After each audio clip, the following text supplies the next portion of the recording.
Contrairement à certains pays de la sous-région, la lutte, une discipline sportive et traditionnelle, est en voie de disparition en Côte d'Ivoire. C'est fort dans ce constat que la structure Zabali Sport Ivoire, créée en 2017, s'en donnait un cheval de bataille, celui de la promotion de la lutte et la socialisation des jeunes marginalisés. C'est dans ce cadre donc que s'est tenue à la salle médiathèque de Yopougon terminus 27 une conférence de prix lancement des activités Zagbeli édition 2024 en vue d'informer l'opinion nationale et internationale. Avec le thème « Les muscles et la force qu'elles placent dans notre société émergente ». Cette discipline est pratiquée par les hommes et les femmes de forte corpulence. Selon le commissaire général, c'est un outil au service de la cohésion nationale et de la socialisation des plus marginalisés, communément appelés les Nyambro ou les Igéi. Nous avons fait cette conférence pour véritablement ventiler le maximum d'informations concernant notre structure sportive. Nous allons nous résumer pour dire que le Sagbali, n'est-ce pas, est une association sportive.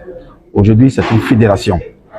Et à travers le Sagbali, nous voulons donner une plus grande place à la jeunesse, mais surtout à cette jeunesse un tant soit peu marginalisée, ce qu'on appelle les Nyambro, n'est-ce pas, les Igéi, pour les resocialiser.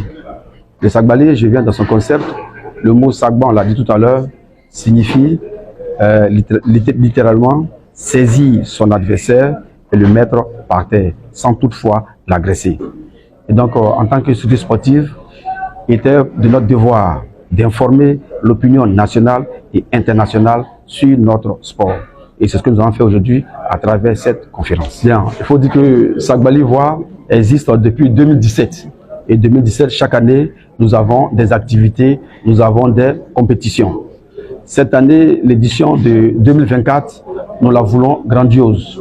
Nous avons divers coupes, compétitions, dont nous avons l'Open Glory, la Coupe nationale, le Niaga des Forts, mais surtout le Grand Prix d'Abidjan.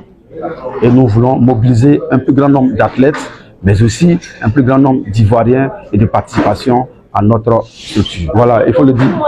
Toute personne, tout Ivoirien, toute personne peut participer au Sagbali.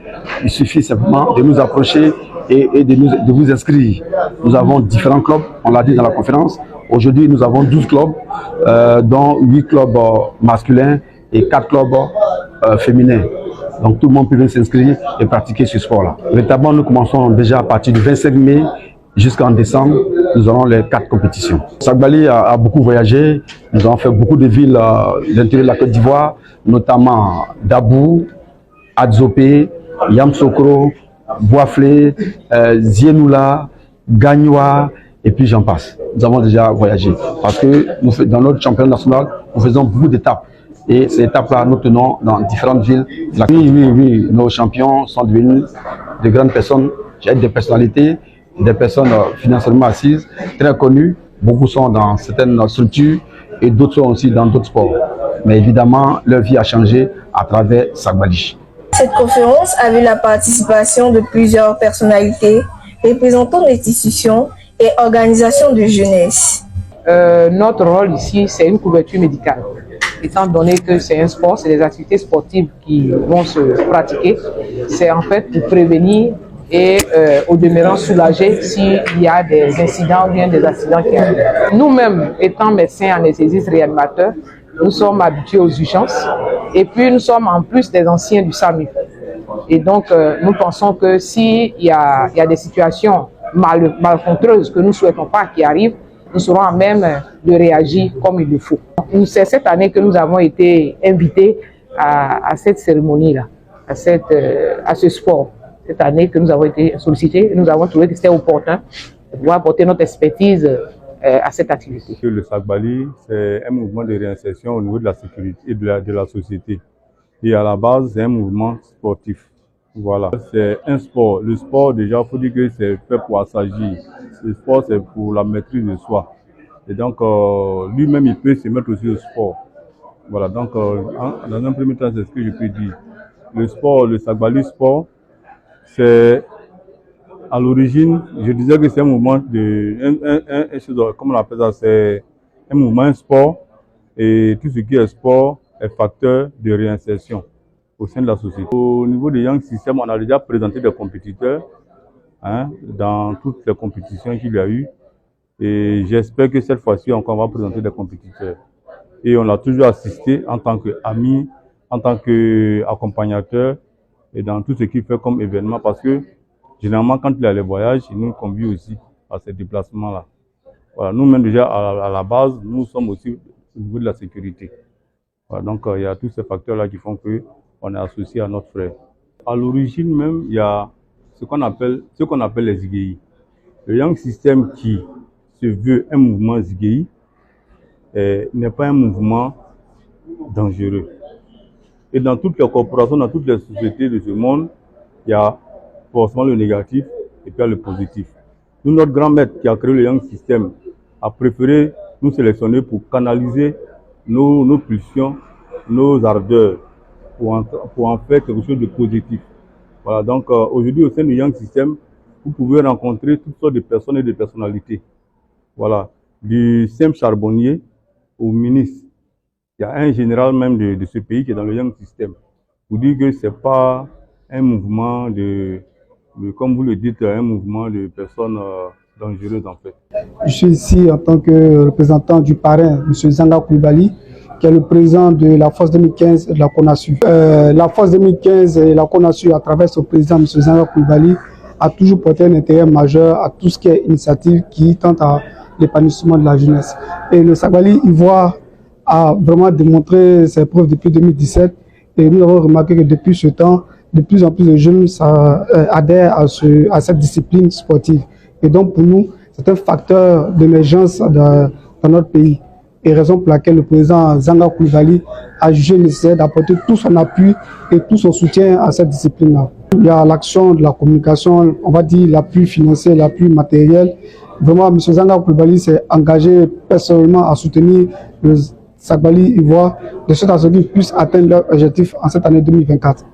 L'objectif, c'est une réussite, une très grande réussite de toutes les compétitions, une grande participation de toute la jeunesse et faire en sorte que la jeunesse ivoirienne puisse être épanouie dans cette discipline-là. Nous avons été associés en tant que structure de jeunesse et en tant que leader de jeunesse à pouvoir accompagner cette initiative qui, pour ma part, est assez noble, vu que c'est des jeunes qui sont au devant d'une structure qui fait la promotion d'une tradition propre à l'Africain et surtout à l'Ivoirien. Et donc nous, jeunesse de Yopougon, nous avons décidé de pouvoir accompagner cette structure. Donc en ce qui concerne le Sagbali Ivoire, c'est une structure qui, depuis 2017, a fait ses preuves et continue de faire ses preuves. Et donc la jeunesse de Yopougon, dans son entièreté, a décidé de pouvoir accompagner ces actions et à pouvoir les aider, à pouvoir impacter davantage l'ensemble de la commune de Yopougon et même l'État de Côte d'Ivoire. Déjà, Yopougon, étant la Côte d'Ivoire en miniature, est déjà une porte d'accès sur le plan national. Il faut d'abord avoir un impact sur la commune qui est Yopougon et à partir de Yopougon, pouvoir impacter toutes les autres villes de l'intérieur du pays. Comme l'a aussi bien dit, il y a une première édition à Yopougon et il faut qu'il y ait une deuxième édition. Et à partir de cette édition, je pense qu'avec l'implication maintenant du CNJCI, nous allons aider ces structures à pouvoir impacter davantage l'étendue du territoire national.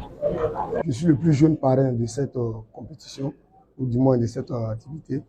Voilà. J'étais l'un des parrains des éditions précédentes et j'étais comme cette édition 2024. J'ai été convié encore par le comité d'organisation, ce qui a fait que ce matin je suis là. Lorsque j'ai été contacté par le staff, j'ai pas hésité parce que c'est des jeunes. Moi-même étant jeune, qui préside plusieurs associations au niveau des villes. Sur le champ, j'ai accepté de recevoir la compétition dans mon département. Non seulement ça fait la publicité du sport, parce que c'est des sports qui sont pratiqués dans d'autres pays. Pourquoi pas, nous jeunes, valorisons nos cultures à travers ce sport. Donc c'est la première motivation. Deuxièmement, c'est l'aspect qu'il y a derrière. Ça veut dire, à travers ce sport, des gens aujourd'hui pourront dire que les muscles ne sont pas seulement à la violence, mais aussi à se divertir et à se prendre en charge à travers cette compétition. Parce qu'aujourd'hui, si vous gagnez des trophées, cela vous permet d'avoir des revenus aussi. C'est ce qui m'a motivé, puisque chez moi aussi, il y a des jeunes qui pratiquent cette activité sportive et donner l'opportunité à ces personnes pratiquer aussi l'activité. Déjà, l'apport, ça permet aux jeunes de là-bas de pouvoir donner du sérieux à ce qu'ils apprennent comme sport. Dans les salles de sport, comme les muscles, les poids, etc. L'aspect positif, ça permet dans un premier temps de connaître mon village et le département même de Jacquesville. Voilà. Le vif désir pour les participants de voir le Peto l'édition Zac Bali 2024 débuter a été cerné dans les regards de chacun. Il faut noter que les compétitions pour l'année 2024 se tiendront à Abidjan au plus tard décembre 2024.